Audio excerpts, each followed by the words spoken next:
Jan Estrada sinugod sa hospital. Kasalukuyang naka-confine sa isang ospital ang aktor na si Jan Estrada.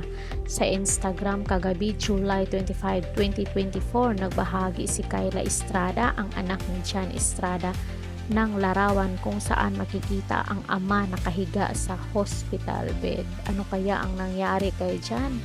Mga marites, tapusin niyo muna ang video to bago mag-comment. Kung susuriing mabuti ang larawan, makikitang may swero ang kanang kamay ni Jan. Makikita rin dito ang isang unan na may nakasulat na Asian Hospital and Medical Center. Ibinahagi rin ni Moira sa kanyang Instagram story ang pinost ni Kyla.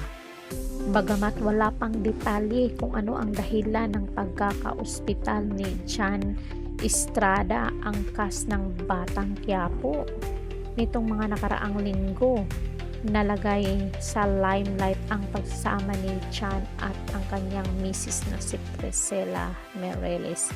Hinala ng karamihan ng netizen ay hiwalay na ang mag-asawa. Nag-ugat ito sa post ng aktor habang nagbakasyon sa Boracay. Makikita sa post ni Jan on July 14, 2024 ang litrato niyang habang ipinakita ang view ng hotel na tinutuluyan. May caption itong, "What an awesome place." So matindi talaga tong si Rigor.